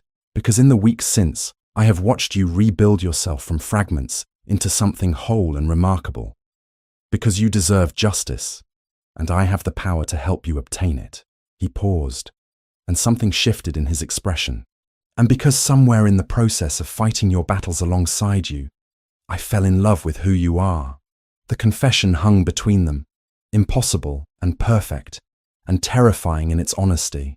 Marguerite felt her heart stutter, felt years of careful self-protection crumble in the face of words she had not dared hope to hear. "You should not love me," she whispered. "I am broken in ways I am not sure can be repaired. I am the daughter of a disgraced viscount, with nothing to offer but damaged goods and painful history." "You are the strongest person I have ever met," Dominic replied. "You are intelligent, compassionate, resilient beyond measure. And you are not broken, Marguerite. You are someone who survived breaking and chose to rebuild." She wanted desperately to close the distance between them, to be held and reassured that this was real. But the hearing loomed hours away, and she could not allow herself to be distracted by feelings that complicated everything. "Ask me again after tomorrow," she said softly. "After I have stood before the Lords and given my testimony. After we know whether justice is possible, or whether I have simply made a fool of myself publicly. Ask me then, and I will give you an answer." Understanding crossed Dominic's face, followed by acceptance. "Very well. I will wait. But know this, Marguerite. Whatever happens tomorrow, whatever the Lords decide, it changes nothing about how I see you or what you mean to me." After he left, Marguerite returned to the window and watched the moon track slowly across the sky. Tomorrow she would walk into a room full of powerful men and speak truths that had been silenced for years. She would face her tormentor and refuse to be diminished by his presence. And when it was done, win or lose, she would finally allow herself to consider the possibility that love might be something she deserved after all. The chamber of the House of Lords was more imposing than Marguerite had imagined, even after Quinton Hale's careful descriptions. The room rose in tiers of polished wood and red leather. Dozens of peers seated in their formal robes, their faces ranging from curious to skeptical to openly hostile. At the center of the chamber floor stood a simple wooden chair where witnesses would testify, isolated and exposed beneath the weight of aristocratic scrutiny. Marguerite entered flanked by Lady Cecilia on one side and Quinton Hale on the other, Dominic following a respectful distance behind to avoid any appearance of improper influence. Every eye in the chamber tracked her progress down the central aisle. She kept her chin raised and her steps steady, refusing to allow the trembling in her hands to spread to the rest of her body. Earl Vincent Caldwell sat among his fellow peers, positioned strategically where she would be forced to see him throughout her testimony. When their eyes met, his expression conveyed absolute confidence. He believed himself untouchable, protected by title, and the assumption that no one would dare challenge a peer's word with mere accusations from servants. He was about to discover otherwise. The Lord Chancellor, an elderly man with steel-grey hair and shrewd eyes, called the chamber to order. His voice carried clearly through the vaulted space as he outlined the nature of the proceedings. Accusations had been brought against Earl Vincent Caldwell regarding fraudulent manipulation of debt contracts, systematic abuse of servants bound to his household, and complicity in at least one suspicious death. The matter required formal investigation and testimony under oath. Caldwell's solicitor, a thin man with a sharp face, rose immediately to object. "My Lord Chancellor, these accusations are baseless fabrications constructed by individuals with clear motivation to harm my client's reputation. We respectfully request this matter be dismissed as frivolous." "The accusations are supported by documentary evidence and multiple witnesses," Hale countered, rising smoothly. "The Lords will hear the evidence and testimony before making any determination about its merit. The Lord Chancellor nodded. The objection is noted and overruled. We will proceed. Call the first witness. Marguerite stood, her legs steadier than she had any right to expect. She crossed to the witness chair and placed her hand on the Bible offered to her, swearing to tell the truth in a voice that carried clearly despite her racing heart. Then she sat, folded her hands in her lap, and waited. Hale approached, his expression professionally neutral. They had rehearsed this countless times, but the reality of speaking in this chamber, before these men, with Caldwell's cold eyes boring into her, made every practiced answer feel newly fragile. Please, state your name and parentage for the record, Hale began. Marguerite Fenwick, daughter of the late Viscount Thomas Fenwick of Derbyshire. And will you describe your circumstances following your father's death in 1819? Marguerite drew a careful breath and began. She spoke of her father's gambling debts, accumulated during years of grief following her mother's death, of his passing when she was 23, leaving her alone with obligations she had no means to satisfy, of Earl Caldwell appearing at the funeral with documents claiming her father owed him £180. He offered me a solution, she continued, her voice steady despite the memories. I would work in his household as a servant until the debt was satisfied through my labour. He estimated it would take perhaps 2 years. I accepted because I had no other options and believed I was honouring my father's obligations. And how long did you ultimately serve in Earl Caldwell's household? Hale asked. 4 years, until I fled in fear for my life this past May. A murmur rippled through the chamber. Hale allowed it to settle before continuing. In those 4 years, how much of the original debt was repaid through your labour? According to the Earl, none of it. He claimed the debt had grown to over £2,000 due to interest, fees for my room and board, and penalties for various infractions. Did you see documentation of these additional charges? No, my lord. I was told the amounts but never shown the calculations or given any accounting of how my labour was being credited against what I supposedly owed. Hale moved to a table where documents lay carefully organised. He selected several pages and approached the Lord Chancellor's bench. I submit for the Lord's consideration the original debt agreement signed by Viscount Fenwick, obtained directly from the creditors to whom he owed money. These documents show total debts of £193, purchased by Earl Caldwell for approximately £135. He produced another set of papers. And here are the documents Earl Caldwell presented to Miss Fenwick, claiming she owed him £387 initially, with terms that would have increased that amount by 10% annually, compounded. Analysis by handwriting experts confirms that the figures on these documents were altered after the original agreements were signed. The debt was artificially inflated by more than double. The murmuring grew louder. Several lords leaned forward to examine the documents being passed among them. Caldwell's face had gone pale, but he maintained his composure, whispering urgently with his solicitor. Miss Fenwick, Hale continued, returning his attention to her, will you describe the conditions of your service in Earl Caldwell's household? This was the part she had dreaded most. Speaking of the work itself was manageable, but the rest required exposing wounds still tender and raw. Yet she had promised herself she would not flinch. I worked 16 to 18 hours most days, she began. I cleaned, cooked, served meals, performed whatever tasks were assigned. The work was demanding, but not initially intolerable. However, the Earl had particular rules. Servants were not permitted to speak unless directly addressed. We were locked in our rooms at night. Meals were adequate at first, but became increasingly sparse, used as punishment for infractions. What sort of infractions? Hale asked gently. Anything that displeased him. A dish not polished to his satisfaction. A moment of hesitation when responding to an order. Being seen by guests, as he preferred to pretend his household ran without visible servants. Her voice remained steady, clinical even, as though describing events that had happened to someone else. Punishments escalated over time. At first, withheld meals or additional labour. Later, confinement in the cellar for hours or days. Eventually, physical violence. Will you describe the incident that led to your flight from Caldwell Manor? Marguerite looked directly at Caldwell as she spoke, refusing to allow shame to silence her.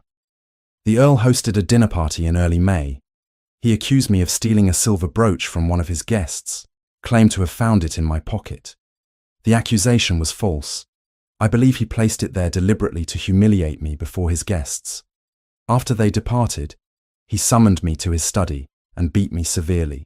When I regained consciousness, I fled into the forest in panic and became lost. I would have died there, either from my injuries or from the wolves that surrounded me, had the Duke of Greymont not intervened. Caldwell's solicitor shot to his feet. My Lord Chancellor, this is outrageous speculation presented as fact.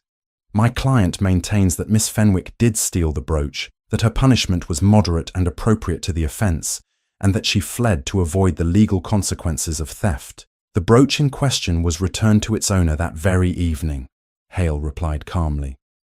Lady Pemberton has submitted a written statement confirming she received her property intact. If Miss Fenwick stole it, how did it return to Lady Pemberton's possession? The solicitor faltered. The Earl naturally recovered it and returned it to maintain good relations with his guest. How convenient, Hale observed dryly. Miss Fenwick, when the Duke found you in the forest, what was your physical condition? I had severe bruising to my face, ribs and arms, multiple lacerations, 3 cracked ribs, as later diagnosed by Dr. Whitmore. I was barely conscious and unable to walk unaided. Does this sound like moderate punishment appropriate to a theft accusation? Before she could answer, Caldwell himself rose, his composure finally cracking. The girl is lying. She was always unstable, prone to dramatics and wild accusations. She invented these stories to excuse her own theft and to manipulate the Duke into providing her with a comfortable situation. Earl Caldwell, you will contain yourself, the Lord Chancellor said sharply. You will have opportunity to present your defence. For now, the witness has the floor. But the outburst had served Caldwell's purpose, planting the seed of doubt. Marguerite could see it in some faces, the flicker of uncertainty. Perhaps she was unstable. Perhaps her account was exaggerated. After all, he was an earl, and she was merely a servant. Hale called the next witnesses. Mrs.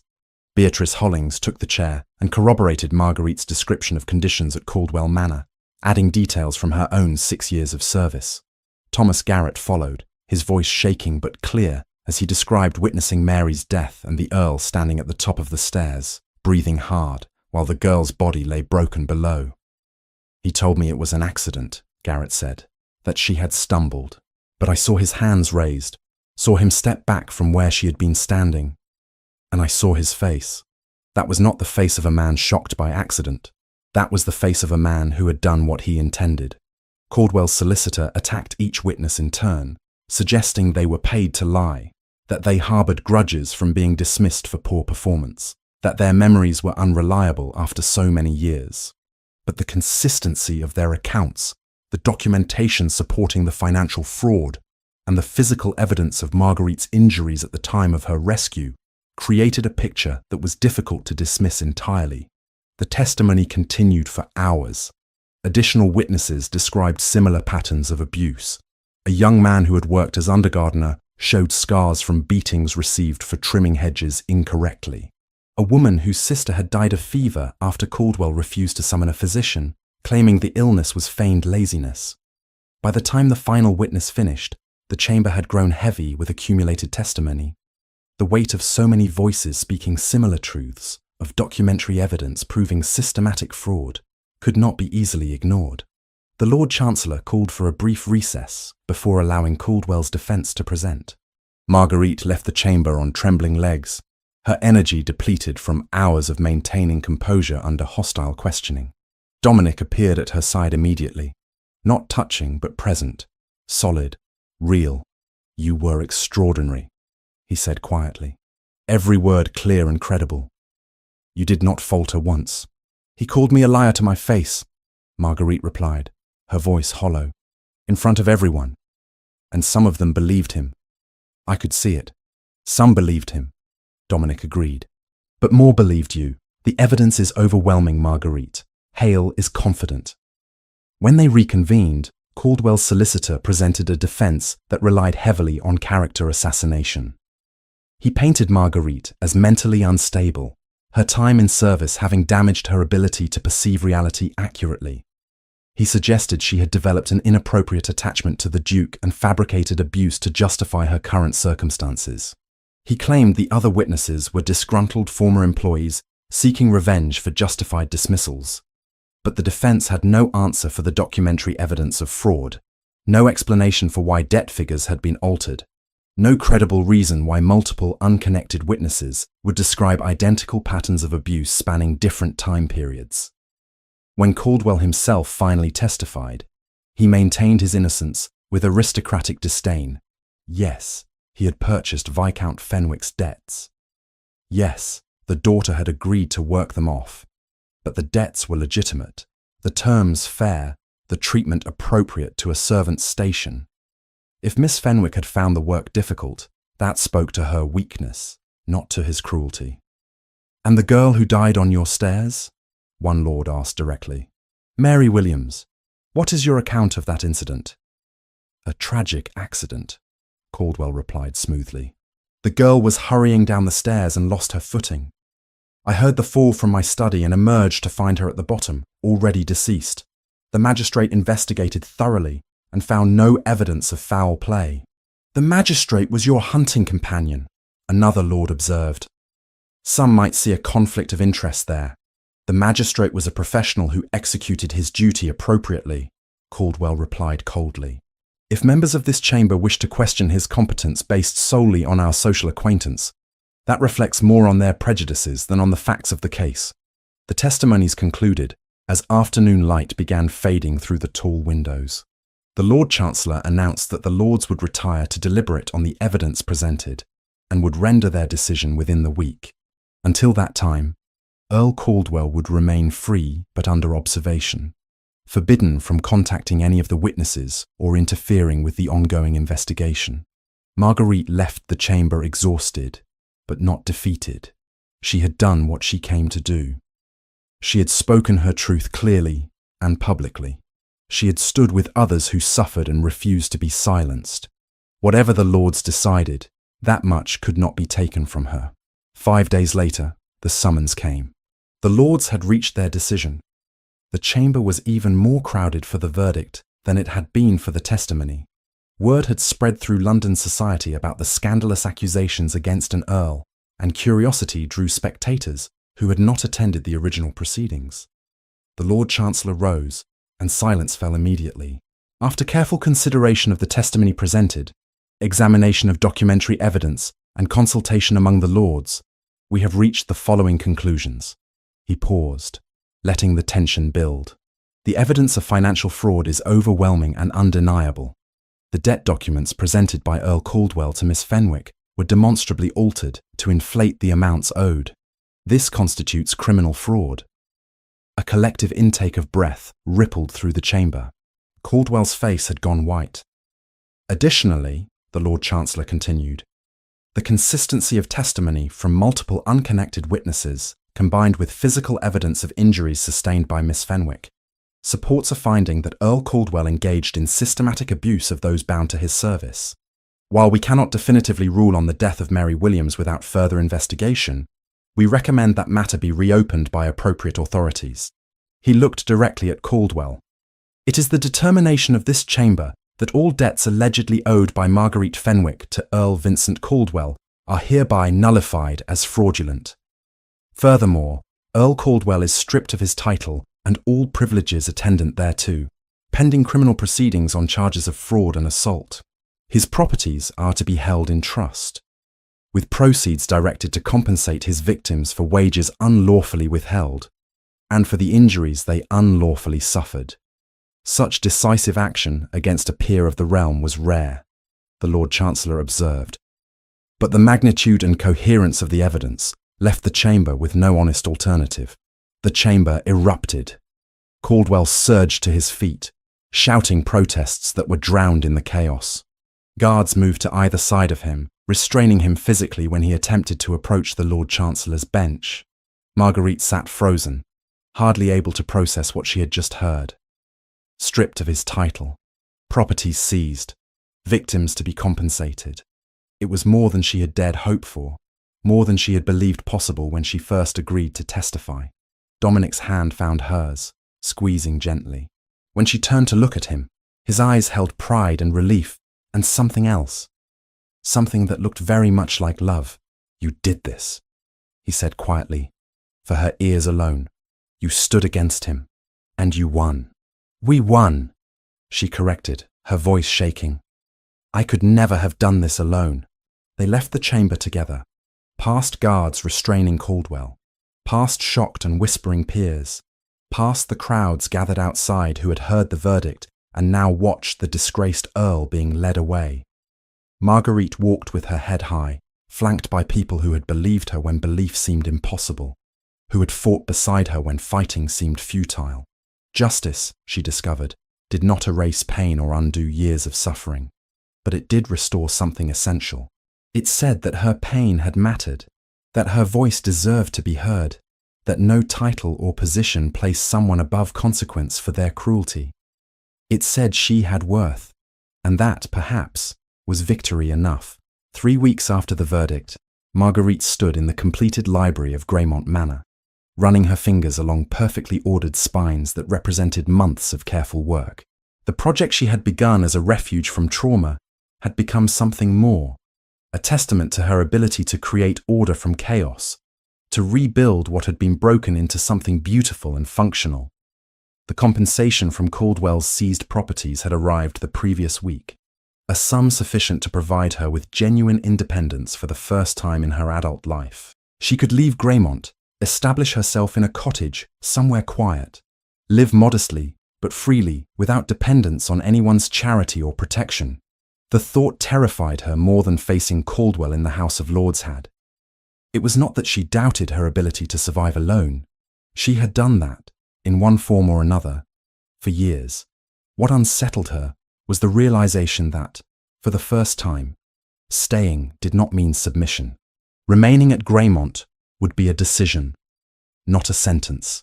A choice rooted not in desperation, but in the quiet, stubborn hope that she might build a life here that was wholly her own, not because she feared independence, but because leaving would mean saying goodbye to this place that had become home, to Lady Cecilia's warm friendship and Dr. Whitmore's fatherly concern, to the servants who had treated her with respect when she had nothing, to the gardens where she had learned to breathe again without constant fear, to Dominic. She had avoided him in the days since their return from London, not from anger or discomfort, but from the overwhelming weight of everything unspoken between them. He had asked her to give him an answer after the hearing. After she knew whether justice was possible, the hearing had ended in victory beyond her wildest hopes. Yet still she hesitated, caught between desire and the conviction that she did not deserve what her heart wanted most. A sound at the library door announced his presence. Marguerite turned to find Dominic watching her from the threshold, his expression both hopeful and guarded, as though bracing for rejection. "The library is beautiful," he said quietly. "You have created something extraordinary here." "It was always extraordinary," Marguerite replied. "It simply needed someone to reveal its order." He moved into the room, and she noticed he held something in his hand. A letter, the paper fine quality, the seal unfamiliar. "This arrived for you this morning, from Mrs. Hollings." Marguerite took it carefully, breaking the seal to read the neat script inside. The former cook wrote to thank her for her courage in testifying, to report that she had received compensation that would allow her to retire comfortably, and to share that 2 other former servants of Caldwell Manor had come forward with their own stories, emboldened by the verdict. The investigation was expanding. More victims were finding their voices. "She says I gave her hope," Marguerite said, her voice thick with emotion, that watching me stand against him made her believe she deserved better than what she had accepted. "You did more than survive your ordeal," Dominic observed. "You transformed it into something that will protect others. That is remarkable, Marguerite." She set the letter aside and turned to face him fully. The conversation they had been avoiding could not be postponed any longer. "You asked me to give you an answer, after the hearing, after I knew whether justice was possible. I have been avoiding that answer because I am afraid." "Afraid of what?" His voice was gentle, without judgment. afraid that I am not who you think I am, that what you feel is admiration for my survival rather than love for who I actually am beneath the trauma. She forced herself to maintain eye contact, afraid that I am too damaged, too marked by what was done to me, to be a proper wife to a duke, that I will embarrass you, or disappoint you, or prove inadequate to the position. Dominic closed the distance between them in 3 strides, stopping just close enough that she could see the gold flecks in his green eyes, the intensity of emotion he no longer bothered to conceal. May I tell you what I see when I look at you? She nodded, not trusting her voice.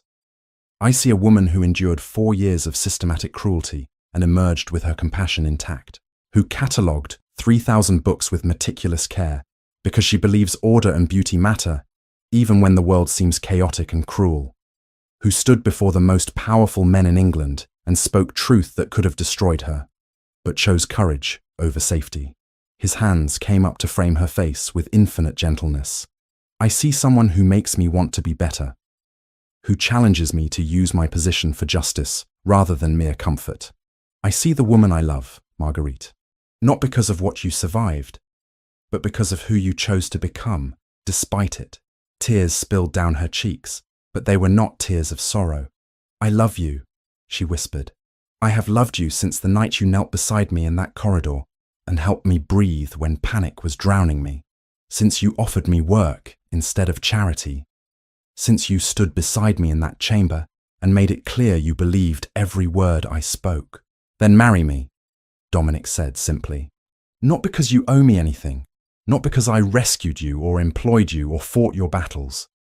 Marry me because we have built something together that neither of us wants to lose, because I cannot imagine my life without your presence in it, because you are my equal in every way that matters, and I would be honored to stand beside you for whatever years we are given.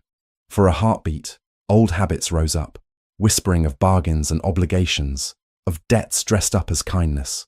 But there was no ledger in his eyes, no calculation, only the steady, terrifying honesty of a man offering himself without expectation of repayment. The proposal was everything she had not dared hope for and needed more than she had realized. Not a grand gesture or flowery declaration, but honest recognition of what they had created together. Partnership, respect, love built on foundation of shared values and genuine understanding. Yes, she said, and felt the word reshape her entire future. Yes, I will marry you.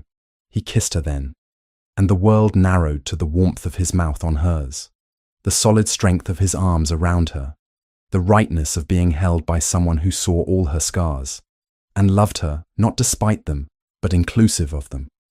When they finally separated, both were breathing hard, and Marguerite was laughing through her tears. Lady Cecilia is going to be insufferable, she said. She has been hinting about this for weeks. She has been hinting since the night of the Pemberton ball, Dominic corrected with a smile. My cousin is nothing if not perceptive. They told Cecilia that evening over dinner, and she did indeed prove insufferable in the most delightful way, immediately beginning to plan a wedding that would be elegant but intimate, a celebration rather than a social spectacle. Small, Marguerite insisted.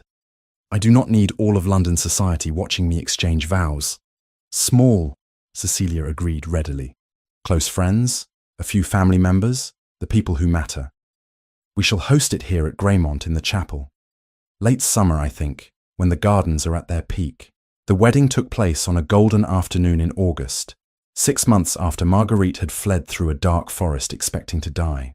The chapel at Greymont was small and beautiful, filled with light from tall windows and the scent of roses from the gardens outside. Perhaps 30 guests filled the pews, witnesses carefully chosen for their genuine affection rather than social obligation. Mrs. Hollings attended, her face glowing with vicarious joy. Thomas Garrett came with his wife, both of them dressed in their finest. Quinton Hale sat near the front, professionally satisfied by the outcome of the case that had consumed months of his attention. Dr. Whitmore gave away the bride in the absence of her father, his eyes suspiciously bright as he placed her hand in Dominic's. Marguerite wore a gown of ivory silk, simple but beautiful, her hair arranged with tiny white flowers woven through the braids. She carried no bouquet, preferring to keep her hands free to clasp Dominic's as they spoke their vows. When the vicar pronounced them husband and wife, the kiss they shared held promise and hope, and the sweet relief of finally claiming happiness without guilt or reservation. The celebration afterward took place in the gardens, tables laid with fine food and wine, music drifting across the lawns as the sun tracked slowly toward the horizon. Marguerite moved through the gathering with Dominic at her side, accepting congratulations and good wishes from people who had supported her through the darkest period of her life and now celebrated this new beginning. Lady Cecilia cornered her near the roses, champagne glass in hand, and satisfaction written across her features. "I told Dominic months ago that you would be perfect for each other. He insisted I was being premature. Men are such fools about these things." "You were not premature," Marguerite admitted. "You were patient. Thank you, Cecilia, for everything.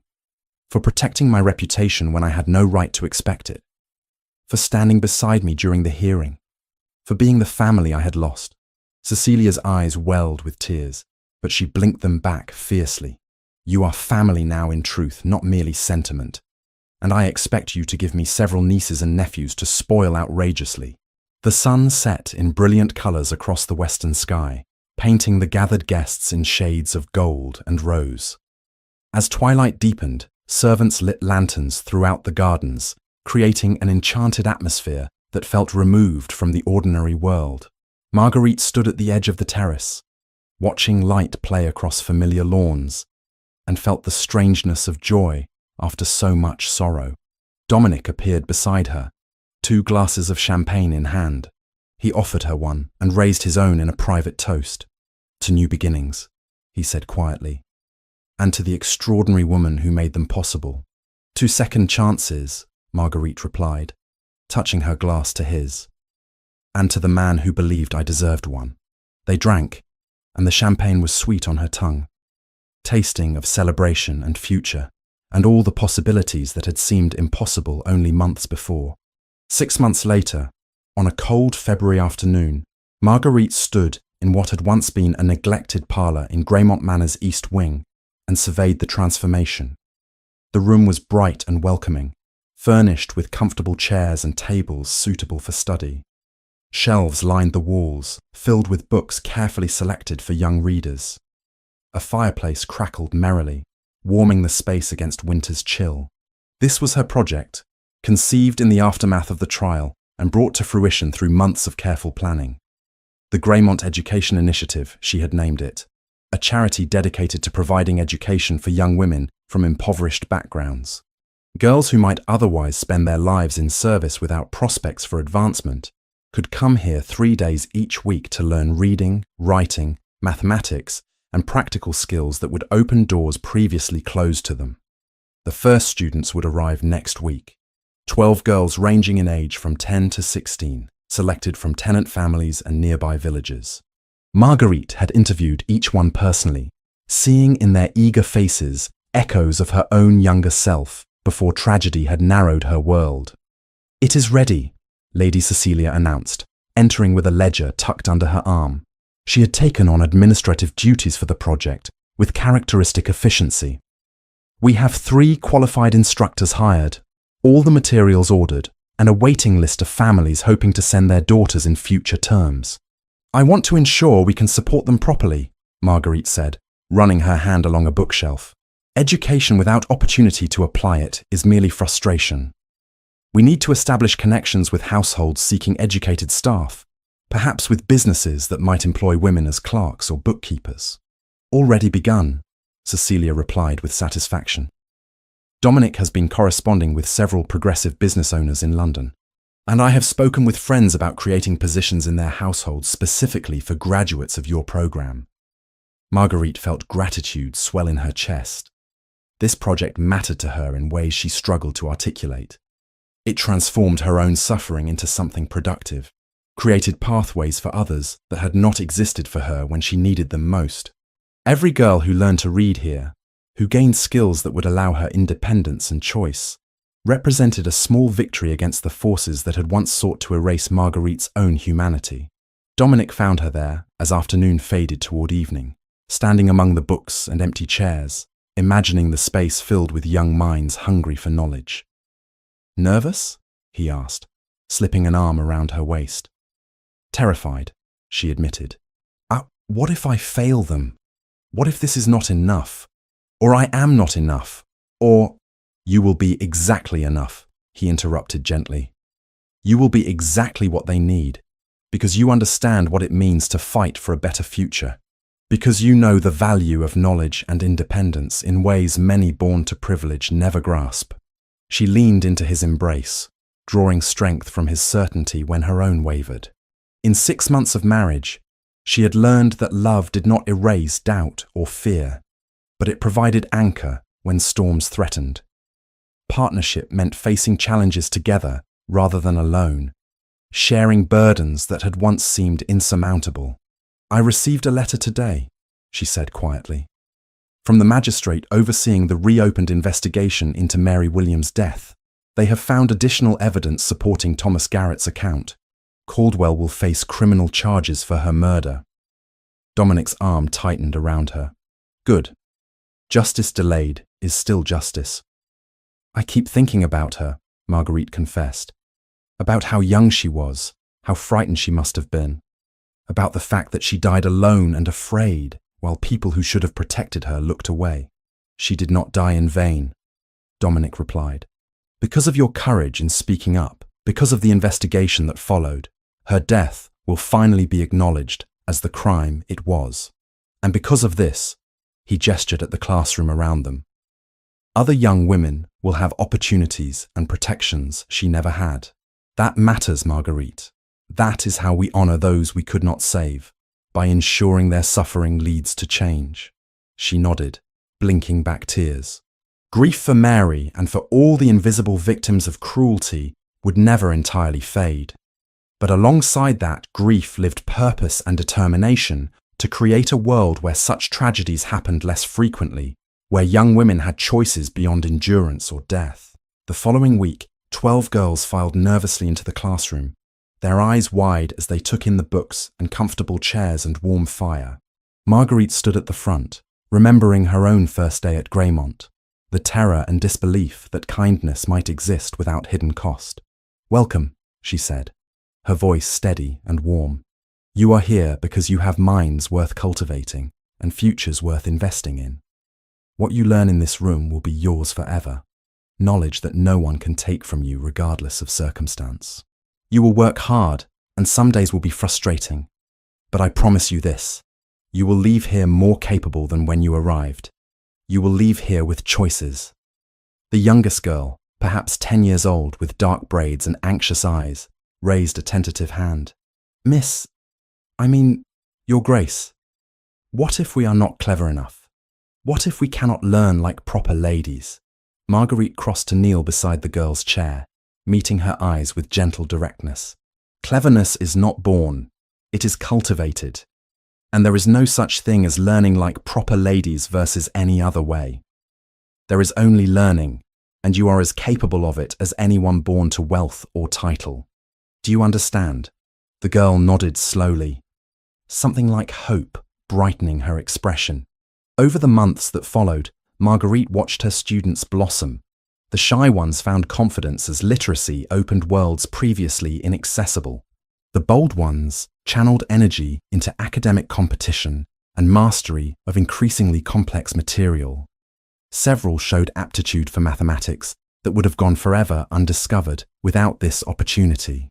One girl revealed a gift for languages that left even the instructors impressed. By year's end, all 12 had progressed beyond basic literacy to genuine education.